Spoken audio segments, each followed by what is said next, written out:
Evangelho de João, capítulo 11, vamos ler do versículo 23 até o 27. Evangelho de João, capítulo 11, do versículo 23 até o 27. Glória ao Pai, glória ao Filho, glória ao Espírito Santo.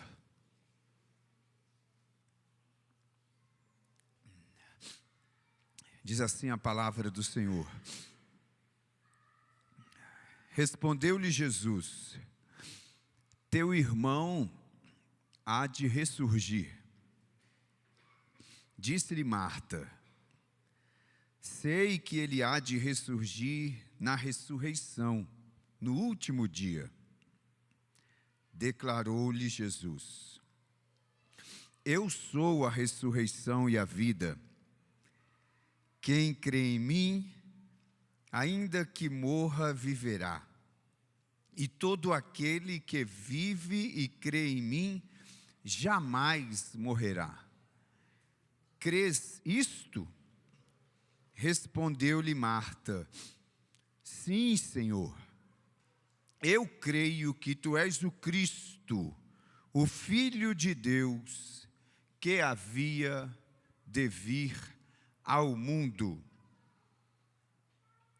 Quero ler mais uma vez os versículos 25 e 26. Declarou-lhe Jesus: eu sou a ressurreição e a vida. Quem crê em mim, ainda que morra, viverá. E todo aquele que vive e crê em mim, jamais morrerá. Você acredita? Vamos ter uma palavra de oração? Amado Deus e Pai, bendito Espírito Santo, nós te adoramos pela tua presença santa entre nós. Te louvamos pela tua obra, Senhor, nos nossos corações, nas nossas mentes, nas nossas vidas. Te louvamos pelo privilégio de estarmos diante da tua palavra mais uma vez, reunidos como teus filhos à volta da tua mesa, Senhor. Estamos desejosos de ouvir a tua voz. Fala conosco, Espírito de Deus. Revela-nos a vontade do Pai, revela-nos a tua palavra nessa noite. Fala aos nossos corações. Transforma as nossas vidas, nos enche de fé, nos enche de ti. Inunda este lugar e cada coração com a tua poderosa presença, Senhor. Faz cair por terra todo pensamento, todo raciocínio que se levanta contra o conhecimento de Deus. E leva-nos cativos, Senhor, ao teu trono, para que possamos ouvir a tua voz. Abre os nossos ouvidos e corações, nós te pedimos em nome de Jesus, Senhor. Amém. Amém. Esse trecho que nós lemos, amados, é um diálogo entre Jesus e uma mulher chamada Marta. Marta era irmã de Maria e também irmã de Tiago. Eram três irmãos, muito amigos de Jesus. A Bíblia declara que Jesus os amava, né? Se você ler todo o capítulo 11 depois, a Bíblia fala que Jesus amava a Maria, a Marta e a Lázaro. E esse diálogo que Jesus tem com Marta aqui, está no contexto da morte de Lázaro, seu irmão.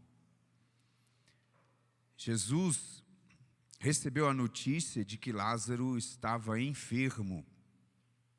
E quando Jesus recebeu essa notícia, havia tempo hábil para Jesus evitar a morte de Lázaro. Jesus poderia ter imediatamente ido visitar o seu amigo. A notícia que chegou a Jesus: olha, está enfermo aquele a quem tu amas. Aquele a quem tu amas está doente. Mas a Bíblia diz que Jesus, tendo recebido essa notícia, pastor Braz, ele ainda permaneceu 2 dias no lugar aonde ele estava, né? E quando Jesus, então, vai até Betânia para visitar o seu amigo Lázaro, ele já estava fazendo 4 dias que estava sepultado, quando Jesus chega a Betânia. E Jesus, a Bíblia deixa claro, que amava a Lázaro e suas irmãs. Havia um propósito no atraso de Jesus. Ele não fez isso por acaso, né? Foi algo intencional. Ele afirmou, se você der uma olhada nos versículos 4 e 5 desse capítulo 11, Jesus afirmou que essa enfermidade de Lázaro não era para a morte, mas que o propósito dessa enfermidade era que Deus fosse glorificado e que o Filho de Deus também fosse glorificado nessa situação, nesse contexto. E aí a gente fica pensando, né? Porque essa família, esses 3 irmãos eram muito amados de Jesus. E Jesus, então, nos seus propósitos divinos, que são, quem pode discernir a mente do Senhor, né? Isaías escreve no seu capítulo 55 que os pensamentos do Senhor são muito mais altos que os nossos pensamentos, que os caminhos do Senhor são muito mais altos do que os nossos caminhos. O salmista fala que é tão alto que ele não pode alcançar, quando ele fala dos pensamentos do Senhor. Então, nesses propósitos tão altos que o Senhor tem, Jesus permite que essa família passe por uma das situações que nenhuma família desejaria passar. Talvez esse seja o temor de todas as famílias, né? Enfrentar a morte de um dos componentes da família. Mas Jesus o permitiu que isso acontecesse. Então, Marta e Maria, quando Jesus chegou, a Marta foi a primeira a vir ao seu encontro, e a frase dela, o bom dia ou boa tarde, eu não sei que horas que Jesus chegou lá em Betânia, mas o oi, né? A paz do Senhor de Marta para Jesus foi: Senhor, se o Senhor estivesse aqui, o meu irmão não teria morrido. E depois que ela tem essa conversa com Jesus, ela sai da presença do Senhor e fala para a irmã dela, Maria: olha, o Senhor chegou aí, está te chamando. E Maria faz exatamente como sua irmã: Senhor, se o Senhor estivesse aqui, o nosso irmão não teria morrido. Ora, então, para que Jesus, né, é o que começa a me agoniar nesse texto, começa a mexer com o meu coração. Horas, porque na nossa limitação, na nossa pequenez e na nossa ansiedade, né, na nossa mania de consertar tudo, de resolver tudo, né, de ter as coisas sempre no lugar, de controlar tudo, né, de ter o controle das coisas, qualquer um de nós, no lugar de Jesus, tendo o poder de curar toda sorte de enfermidade, teria atendido prontamente diante daquela notícia: olha, está enfermo aquele a quem tu amas. Eu, para tudo. Suspende a minha agenda aí, Pedro, porque eu estou indo agora para Betânia visitar o meu amigo amado que está enfermo. Afinal de contas, eu tenho o poder para curá-lo. E eu o amo. Já sentiu alguma vez que Deus não te amava? Já pensou essa bobagem alguma vez na sua vida? Deus não me ama. Com tanta bagaceira acontecendo na minha vida, na minha família, na minha casa, não é possível que Deus me ama. nessa situação onde eu vim parar. No meio dessa confusão, no meio dessa tempestade, com essa dor que eu estou sentindo, com essa perda enorme, irreparável que eu passei, não é possível que Deus me ame. Deus te ama. Nunca deixou de te amar.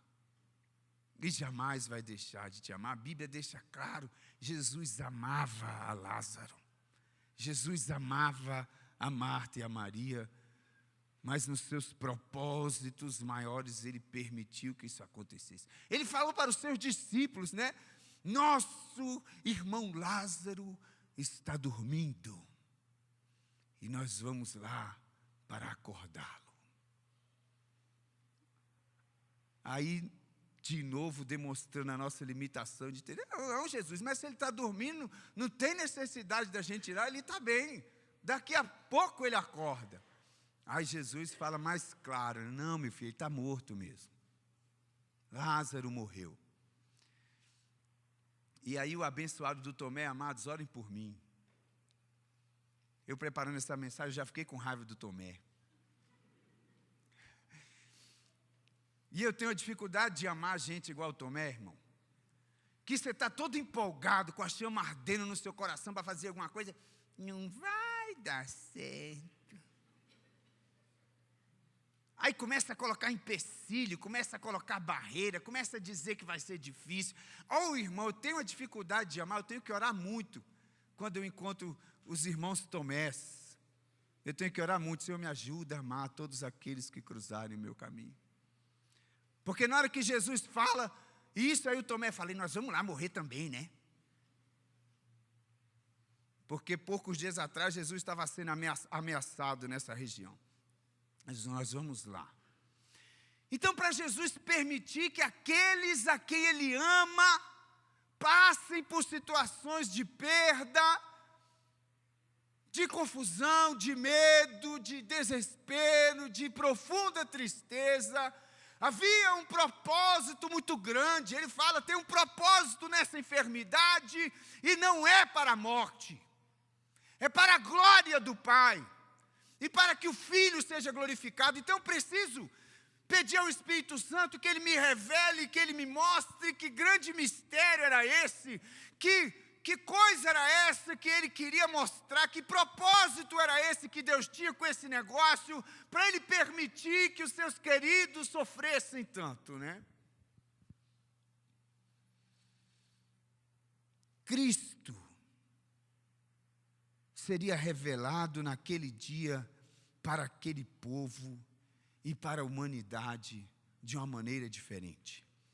A palavra glorificar, eu já falei isso aqui, mas vale a pena reforçar, que a palavra glorificar, ela quer dizer revelar.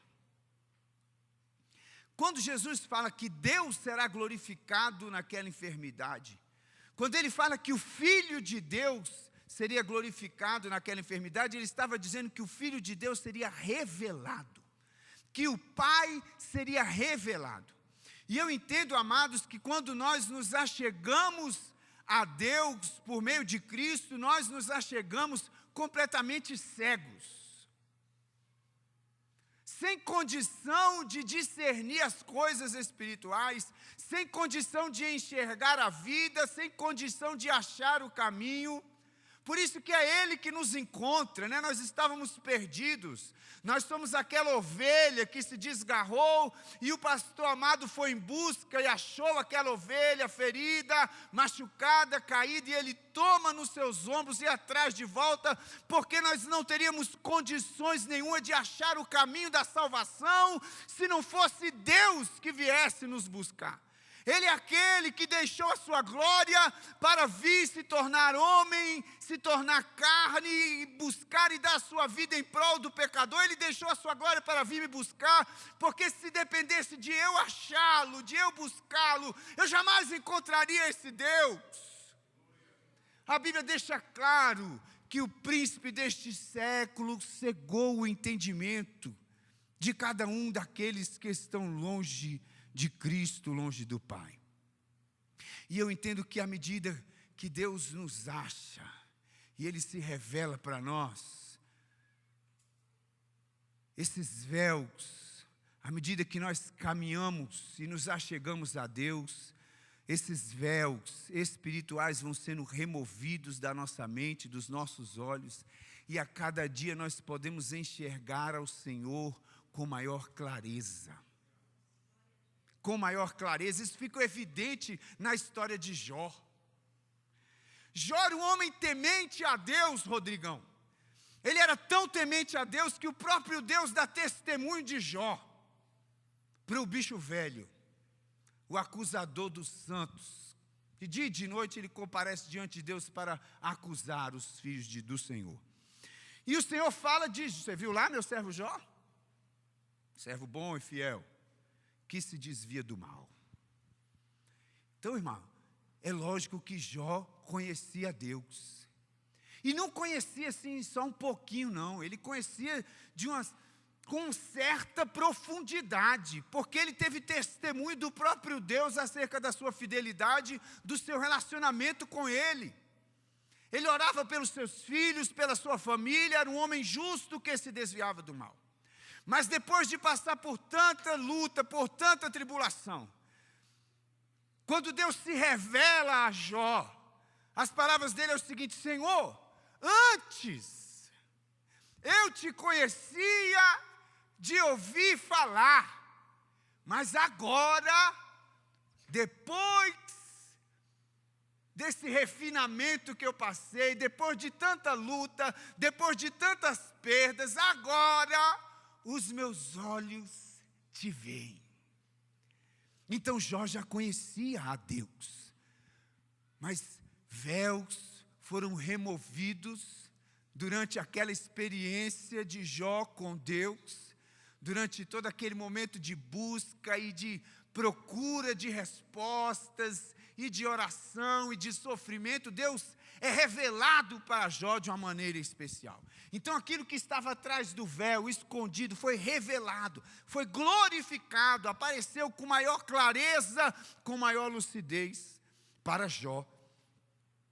E a promessa de Jesus nessa conversa com os seus discípulos era que, por meio daquela enfermidade de Lázaro, o Pai seria revelado e o Filho de Deus seria glorificado, revelado de uma maneira ainda mais clara, mais iluminada para os seus discípulos, para todo aquele povo e também para nós. Jesus podia ter evitado a morte do seu amigo, mas havia um propósito maior.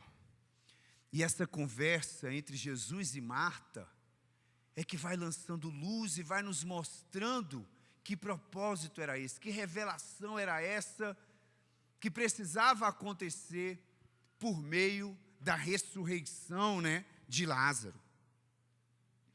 Quando Jesus chega e Marta se lamenta, meu irmão não teria morrido se o Senhor estivesse aqui. Então Jesus afirma para ela: Maria, Marta, seu irmão vai ressuscitar. Seu irmão vai ressuscitar. Só que Marta, ainda crendo no Senhor, ela não estava magoada com Jesus. Porque ela fala: se o Senhor estivesse aqui, meu irmão não teria morrido, mas eu sei que ainda agora, tudo que o Senhor pedir ao Pai, Ele vai fazer. E aí Jesus, em resposta a essa declaração, fala para ela: o seu irmão vai ressuscitar. Jesus estava falando: não, daqui a pouco eu vou ressuscitar o seu irmão. Só que o que é que Marta entendeu? Não, eu sei, Senhor, ele vai ressuscitar na ressurreição do último dia. Para você que não sabe, existe uma promessa. Existe uma promessa na Escritura de que o Cristo vai se revelar. A Bíblia diz que todo olho verá, toda língua confessará que Jesus Cristo é o Senhor. A Bíblia diz que naquele dia os sepulcros serão abertos, que naquele dia o mar vai devolver aqueles que morreram no mar. Aqueles que dormem no Senhor, a Bíblia diz, ressuscitarão primeiro. E nós, os que estivermos vivos, vamos subir com eles para as nuvens ao encontro do Senhor. Existe uma promessa de ressurreição. E Marta cria nessa promessa: eu sei, Senhor, que naquele dia o meu irmão há de ressuscitar. Eu sei que eu vou encontrar com ele de novo naquele glorioso dia. Mas Jesus estava falando para Marta: não, Marta, é agora, é hoje. É daqui a pouco que o seu irmão vai sair da sepultura. Mas ela ainda não estava entendendo que era para agora, que era para aquele momento. Muitas vezes, amados, nós não conseguimos entender o que Deus está fazendo na nossa história, o que Deus está fazendo na minha vida, na sua vida, porque Ele permite isso e permite aquilo. E quando isso acontece na minha vida e na sua vida, normalmente a nossa cabeça, os nossos sentimentos ficam confusos. A gente tem dificuldade de discernir o próprio Deus, de entender a própria palavra. Por isso que nesses momentos a gente tem que ter muito cuidado. Muitas vezes é o momento de calar a alma, de estar diante de Deus em silêncio e esperar o que é que Deus vai fazer para nós não nos precipitarmos. Porque nesses momentos de perturbação, de grande tempestade, geralmente nós ficamos confusos, Wilson.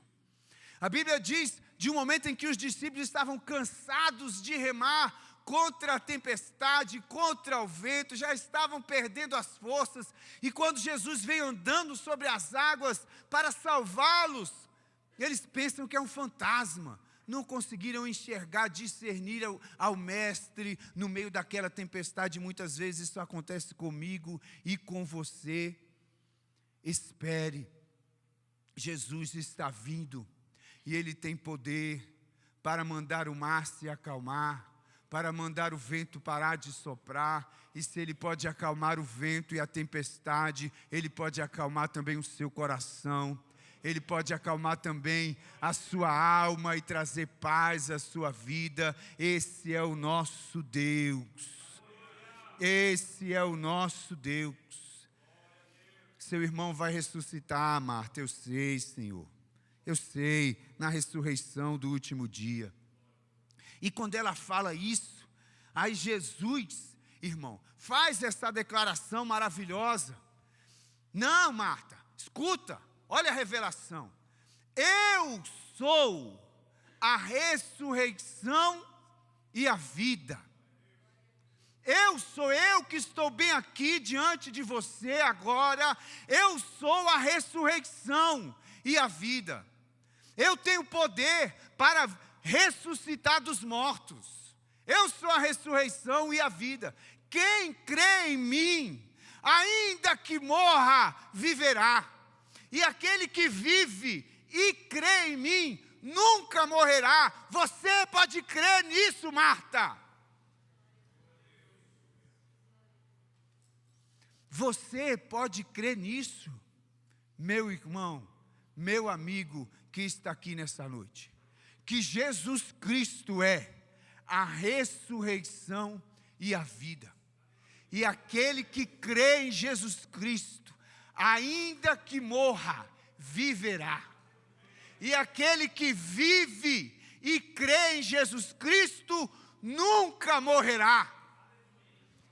Aí você fala, pastor, essa conversa sua aí, dessa Bíblia, está estranha. Porque eu conheci um monte de gente que crê em Jesus Cristo, que já morreu. O irmão que falou aí antes do senhor, disse que o vô dele já não está mais entre nós, e que crê em Jesus Cristo. Aí como é que fala que aquele que vive e crê em mim, nunca morrerá? Então nós precisamos entender o que é que Jesus está falando. Quando Ele diz, eu sou a ressurreição. Irmão, eu amo esse versículo, desculpa, eu adoro dizer. Eu sou a ressurreição e a vida. Quem crê em mim, ainda que morra, viverá. E aquele que vive e crê em mim, nunca morrerá. A Bíblia fala de dois tipos de morte. De dois tipos de morte. Que são distintos. O primeiro tipo de morte é essa morte que a gente nunca se acostuma com ela, não é mesmo? Mas que ela é corriqueira, a gente escuta na televisão, a gente sabe que não sei quantas mil pessoas morrem por dia no mundo. Nesse instante eu estou falando aqui com você e tem um monte de gente morrendo por aí. É ou não é? É dessa morte, esse é um dos tipos de morte que a Bíblia fala. É a separação do espírito e o corpo. Quando esse corpo morre, o nosso cérebro para de funcionar, o coração para de bater, o pulmão para de respirar, nada mais funciona, falência total dos órgãos e o corpo não resiste, vai ao óbito. E aí o corpo morre.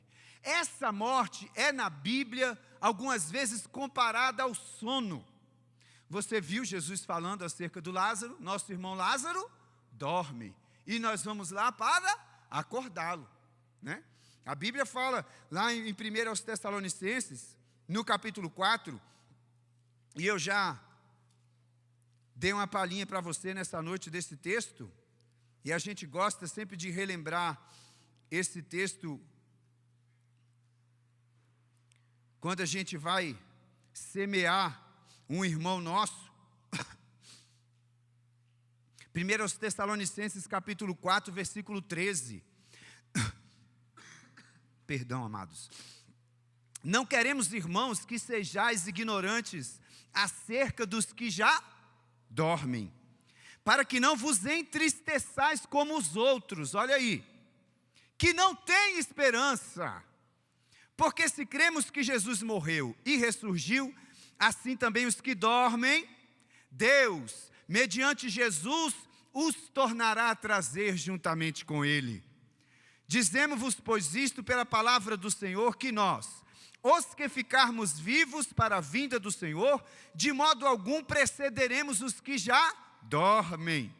Porque o Senhor descerá do céu com grande brado, a voz do arcanjo, ao som da trombeta de Deus, e os que morreram em Cristo ressuscitarão primeiro. Depois nós, os que ficarmos vivos, seremos arrebatados juntamente com eles nas nuvens, ao encontro do Senhor nos ares, e assim estaremos para sempre com o Senhor. Glória a Deus.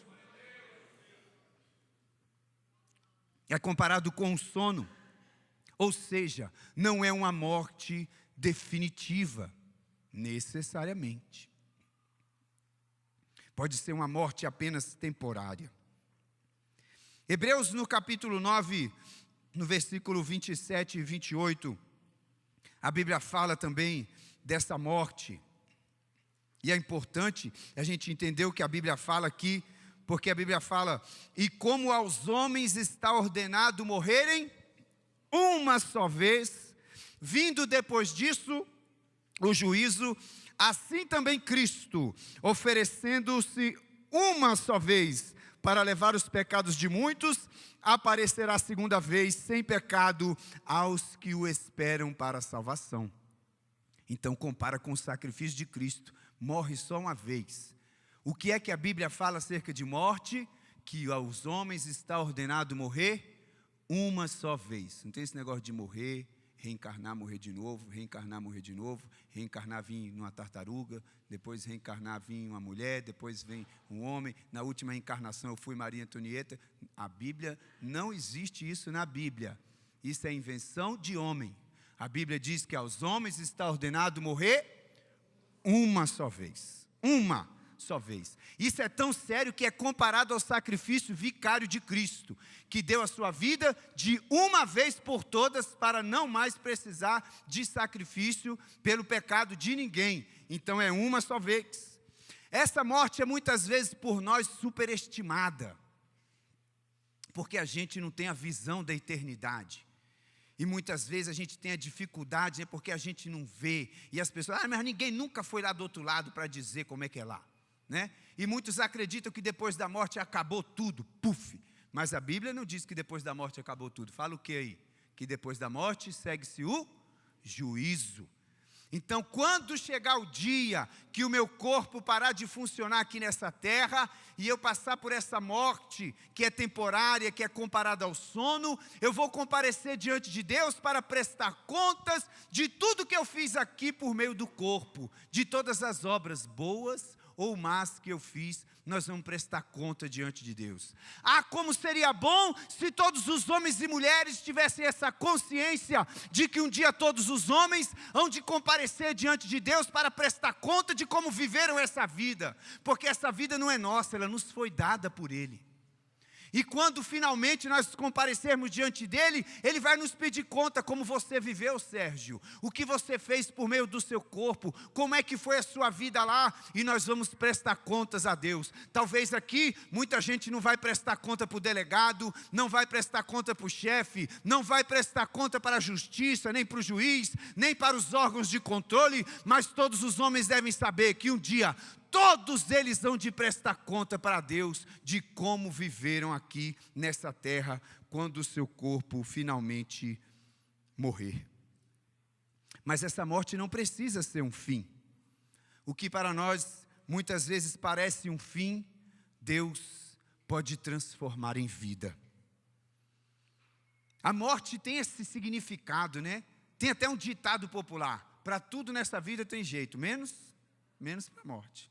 Né? Tem um ditado popular, e hoje nós estamos num texto bíblico para dizer que para tudo nessa vida tem um jeito, inclusive para a morte, para aqueles que andam com Cristo, para aqueles que têm a sua vida assegurada em Deus.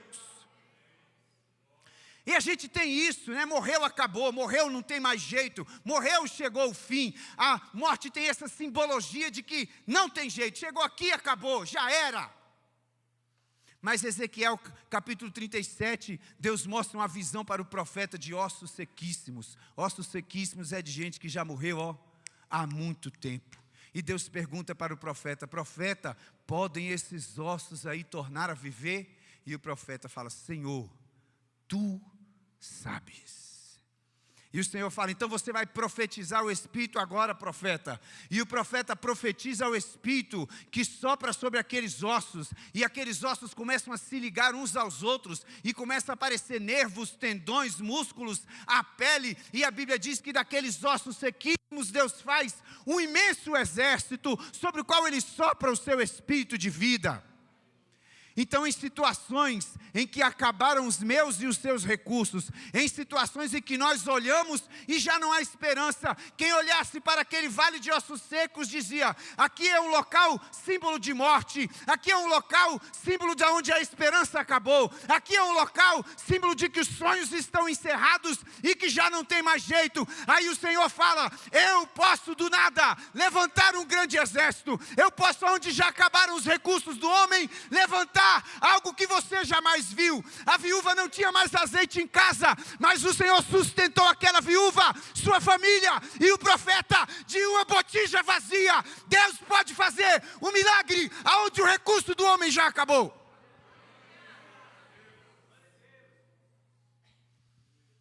Quando não há mais esperança, quando não tem mais jeito, sabe aquele cabra que todos os vizinhos olham para ele e falam: esse aí não tem mais jeito não. Pau que nasce torto, morre torto. Para essa vida não tem jeito. Para essa situação não tem mais volta. Deus olha e fala: eu posso fazer novas todas as coisas.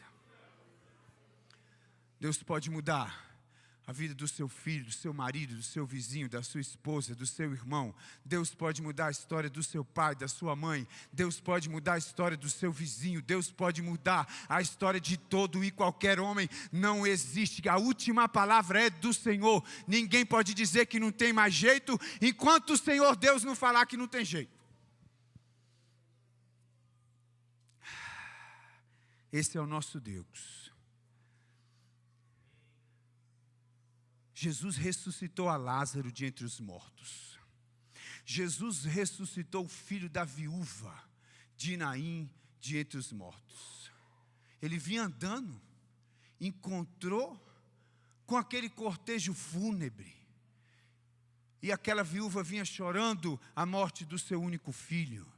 E Jesus ressuscitou aquele moço, porque Jesus tem poder sobre a morte. Mas a Bíblia também fala de um outro tipo de morte, que não é essa morte física, que não fala tão somente da separação do espírito e do corpo, mas a Bíblia fala de uma morte que a Bíblia chama de segunda morte. Então, para aquele que morre sem Cristo, ele morre, o seu corpo morre, e ele está dormindo, esperando a segunda morte. Para aquele que morre sem Cristo. Mas aquele que morre em Cristo, ainda que morra, o seu corpo, ele está dormindo, aguardando a ressurreição para a vida eterna. Mas a segunda morte, ela é uma morte definitiva. É uma separação eterna de Deus. Uma condenação eterna. Eu quero convidar você a abrir a sua Bíblia no último livro da Bíblia, lá no Apocalipse. Em 3 textos diferentes em que a Bíblia vai falar sobre essa segunda morte.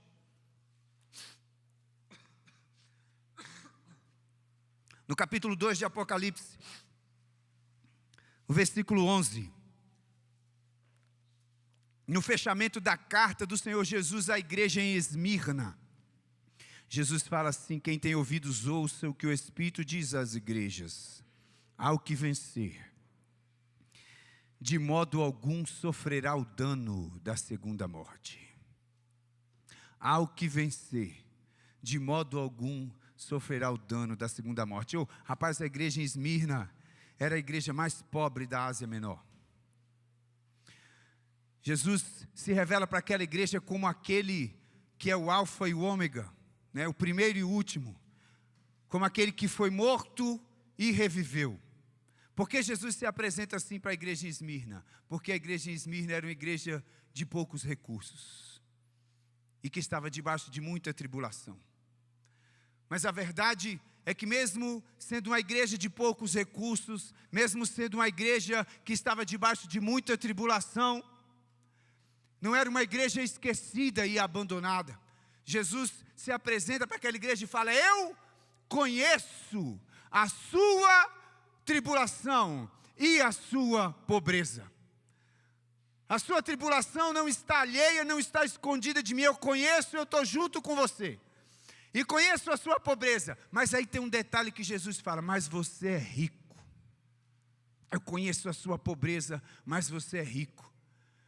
Muitas vezes a gente não entende a lógica de Deus. E a gente olha para a nossa vida e fala: minha vida não tem valor. Eu sou pobre, eu sou miserável, eu não tenho nada. Eu só vim nesse mundo para sofrer. Para mim dá tudo errado, pastor. Tudo que eu vou fazer não vai para frente. É só luta atrás de luta, é só sofrimento atrás de sofrimento. A minha vida não vale nada, Deus me esqueceu. Aí Deus vira para essa igreja e fala: eu conheço a sua tribulação e a sua pobreza, mas não se engane, você é rico. E o que importa, meu irmão, não é ser rico aos olhos dos outros, aos olhos das pessoas, não é ser rico aos seus próprios olhos. O que importa é ser rico aos olhos de Deus, é ter a riqueza garantida por Ele lá na eternidade. Você pode estar redondamente enganado acerca da sua situação. Você pode estar achando que você é pobre, abandonado e esquecido. E Deus está dizendo: não, você é rico, tem tesouro para você na eternidade. A gente pode estar muito enganado acerca das coisas de Deus, amados, da nossa situação. Tem uma outra igreja, a igreja de Laodiceia, que já pensava o contrário. Eu sou rico, varão. Eu não preciso de ninguém, estou abastado. Aí Jesus fala assim: você não sabe que você é pobre, você é miserável, você é cego e nu. Pense a vergonha de pensar que está vestido, mas está peladão. Você se arrumou todo para vir para a igreja, achou que colocou sua melhor roupa. De repente você olha e agora... A condição da igreja de Laodiceia diante de Deus. Não adianta a gente querer mentir para nós mesmos: eu sou bom demais, eu estou arrebentando, eu sou o crente mais fervoroso dessa igreja, ou o que os outros dizem. Mas o que importa é o conceito de Deus a nosso respeito. E Jesus fala para a igreja de Esmirna, que estava debaixo de sofrimento e pobreza: ao que vencer, ele não passará de maneira alguma pelo dano da segunda morte. Vamos correr, porque eu falo demais. Apocalipse capítulo 20, versículo 11.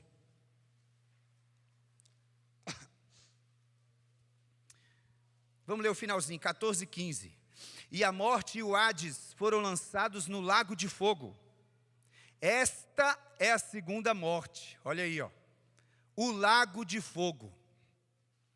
E todo aquele que não foi achado inscrito no livro da vida foi lançado no lago de fogo. Lago de fogo, um termo que a Bíblia usa para um lugar que está preparado para o diabo, seus anjos e todos aqueles que estão conluiados com ele. Todos aqueles cujos nomes não estão escritos no livro da vida. Pastor, meu Deus do céu, como é que a gente faz para ter o nosso nome escrito no livro da vida? Você precisa receber a Jesus Cristo como Senhor e Salvador da sua vida. Jesus Cristo é aquele, Ele é a vida, e só por meio dEle, o meu nome e o seu nome podem estar escritos lá no céu. Tem gente que se alegra com muita coisa aqui nessa terra, que se alegra com a riqueza, que se alegra com a prosperidade, que se alegra com as vitórias, mas eu quero dizer para você, que a maior alegria que nós podemos ter, é ter os nossos nomes escritos no livro da vida. Os discípulos do Senhor Jesus, foram enviados por Ele, e eles operaram milagres, e eles expulsaram demônios, e eles voltaram todos animados para dizer: Senhor, no Teu nome, até os demônios se nos submetem, que coisa maravilhosa. Aí o Senhor Jesus vira para ele: não se alegrem por isso não, se alegrem porque o nome de vocês está escrito no livro da vida. Então não se alegre porque você vem todo domingo para a igreja, não. Se alegre porque o seu nome está escrito no livro da vida. Não se alegre porque você é pregador, porque você é ministro, porque você tem não sei quantos anos de crente, porque você ora, quando você ora Jesus cura, quando você ora Jesus batiza. Não se alegre por isso não, se alegre porque o seu nome está escrito no livro da vida. Porque se o seu nome e o meu nome não estiver escrito no livro da vida, nós estamos desperdiçando a nossa vida aqui. Está contado os nossos dias de alegria. Mas ao que vencer, não sofrerá o dano da segunda morte. Última referência, 21, versículo 6. Disse-me: ainda está cumprido, eu sou o alfa e o ômega, o princípio e o fim. Quem tiver sede, de graça lhe darei beber da fonte da água da vida. Aquele que vencer, herdará essas coisas. Eu serei o seu Deus, aleluia, e ele será meu filho. Mas quanto aos medrosos, aos incrédulos, aos abomináveis, aos homicidas, aos adúlteros, aos feiticeiros, aos idólatras e a todos os mentirosos, a sua parte será no lago ardente de fogo e enxofre, que é a segunda morte. Essa segunda morte é que é terrível.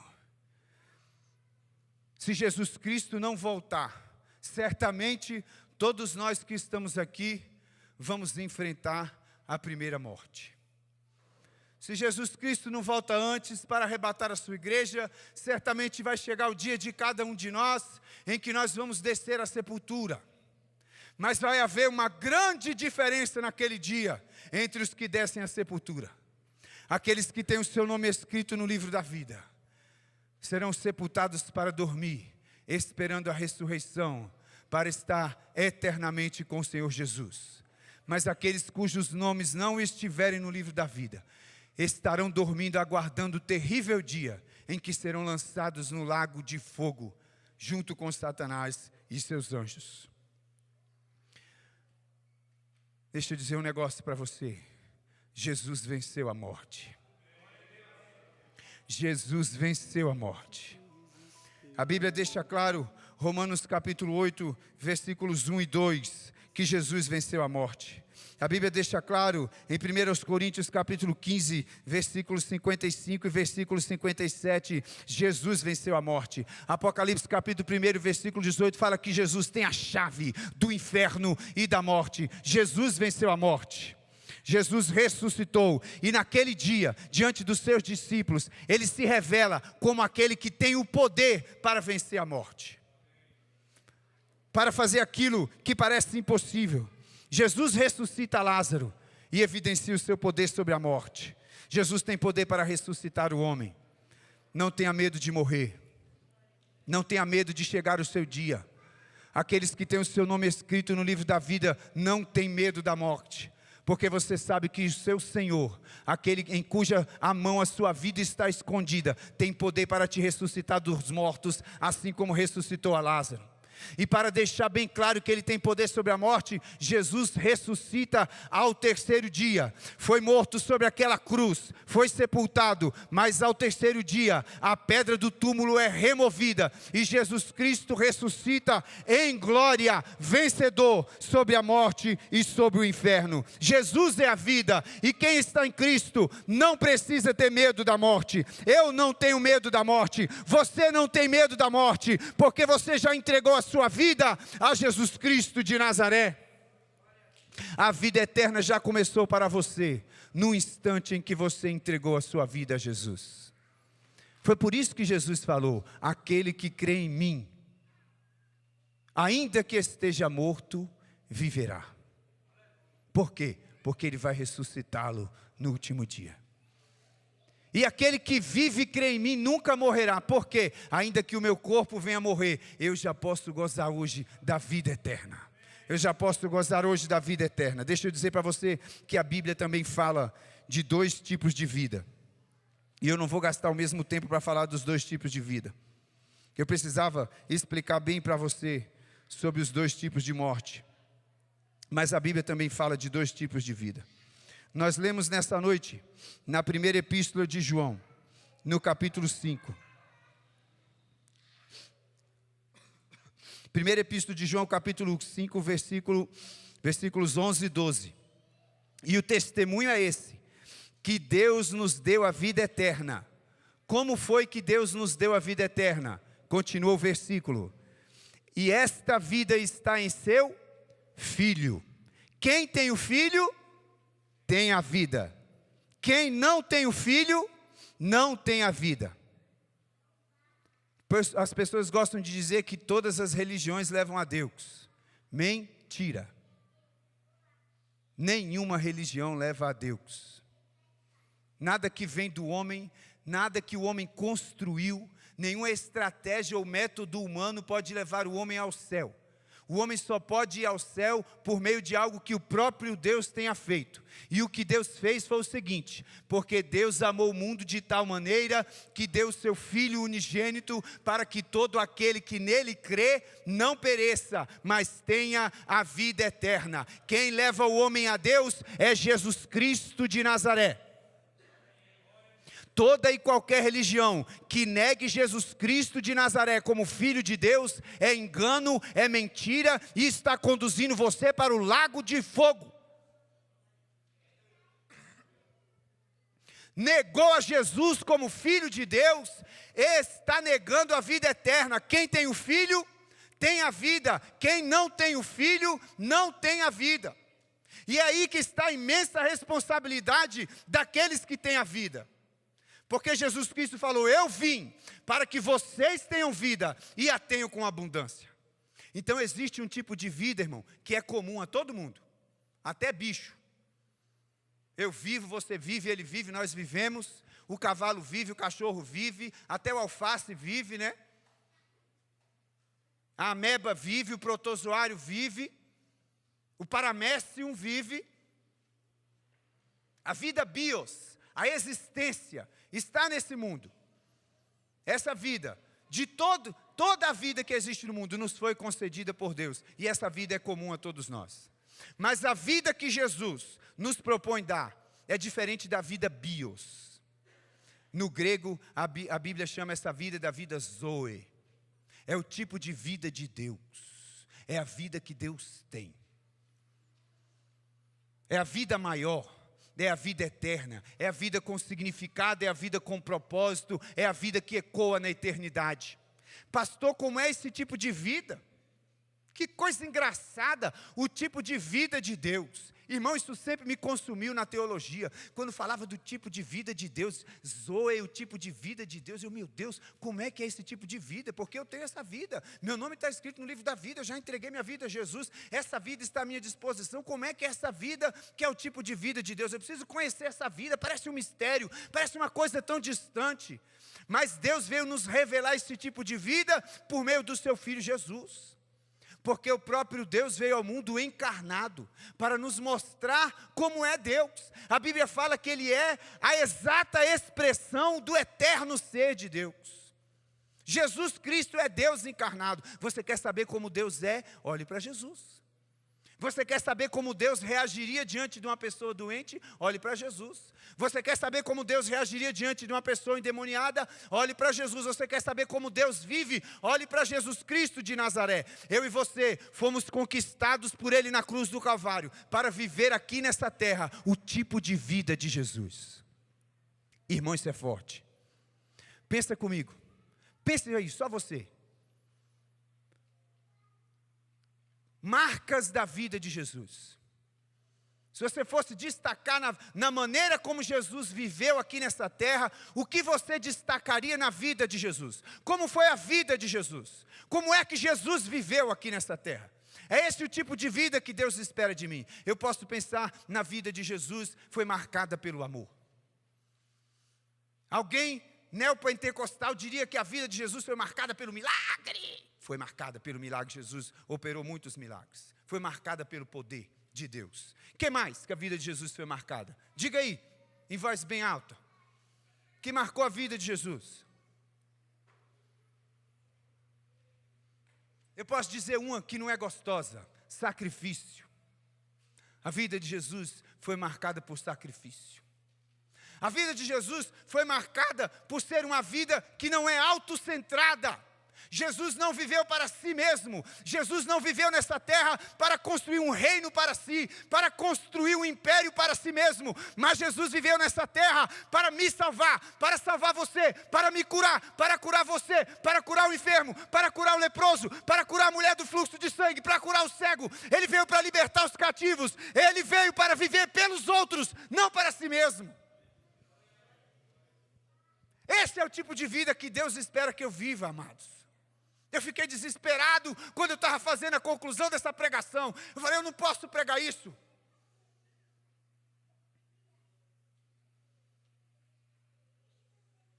Amados, eu não quero ser culpado de desperdiçar a vida que Deus conquistou para mim com o preço do sangue do seu filho. A minha vida e a sua vida, que preste atenção, meu irmão, isso é maravilhoso demais.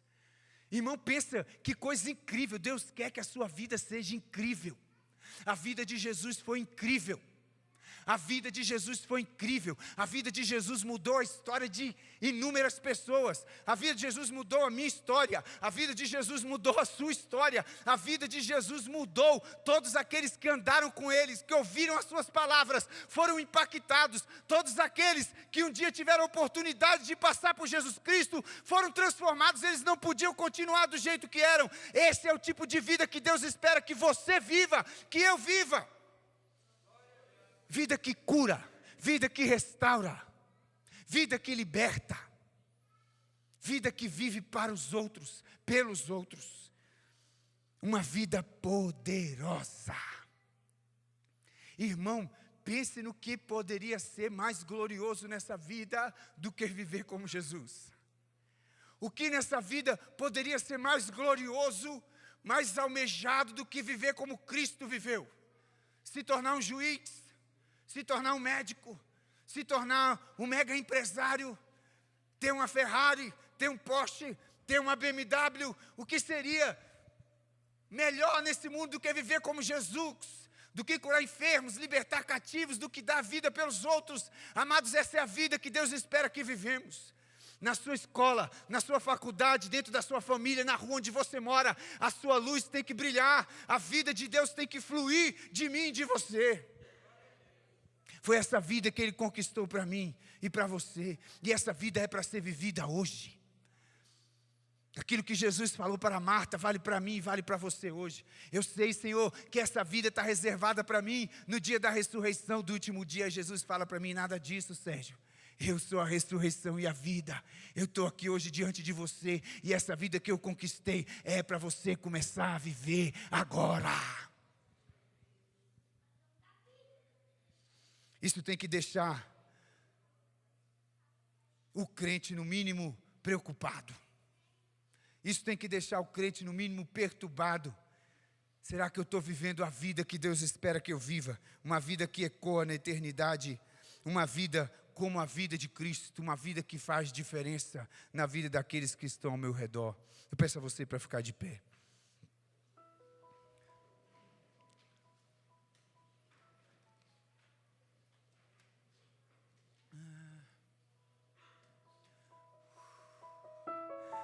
A Bíblia diz que essa vida está disponível para quem quiser. A Bíblia diz que essa vida está disponível para quem quiser. Ninguém precisa passar pela segunda morte. Porque Jesus Cristo deu a vida para que todo aquele que nele crê, todo aquele que nele crê, todo aquele que nele crê não pereça, mas tenha vida eterna. Essa vida está disponível para quem quiser. Eu preciso fazer duas orações antes de devolver o microfone. Primeira oração que eu quero fazer é por você que tem a consciência de que se a 12ª badalada tocasse para você hoje, seu lugar é no lago de fogo. Você foi tomado nessa noite por uma preocupação. O Espírito Santo falou com você. Ele perguntou: e o seu nome? Está escrito no livro da vida?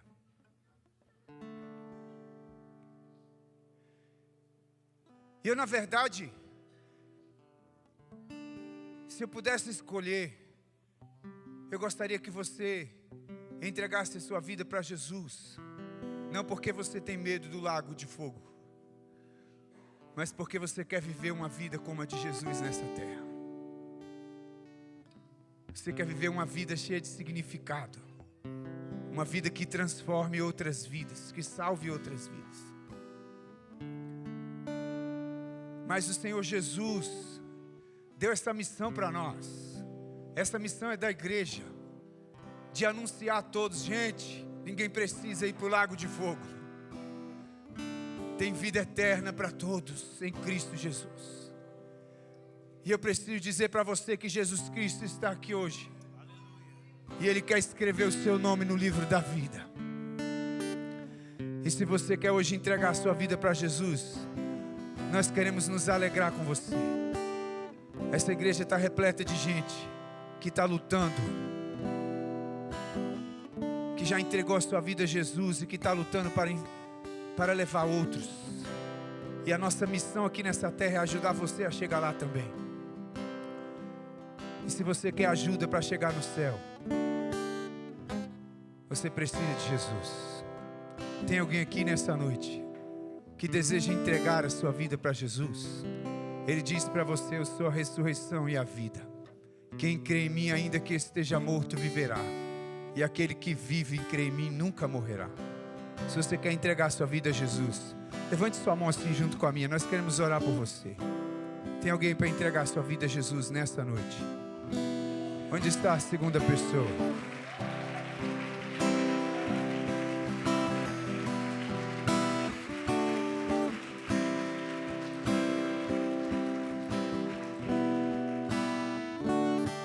Onde está a segunda pessoa? Onde está você?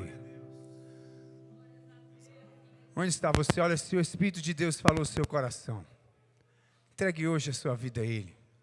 Você não precisa pensar, você não precisa chegar até amanhã.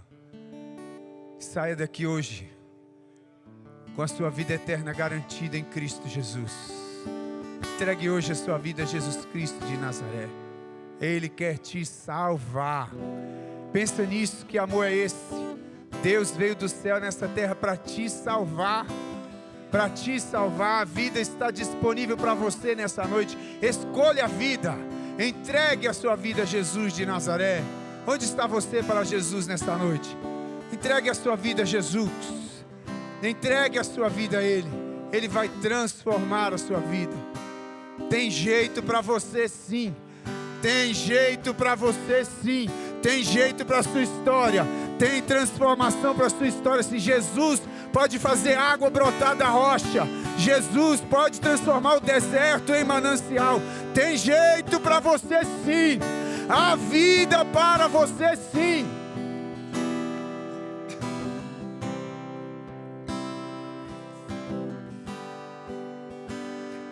Vamos orar pelo nosso irmão Alex.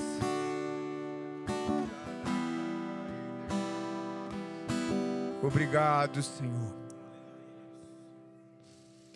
Obrigado porque o Senhor deu a sua vida para que nós pudéssemos ter vida, Senhor. Obrigado, Espírito Santo, pela sua obra na vida do Alex, Senhor.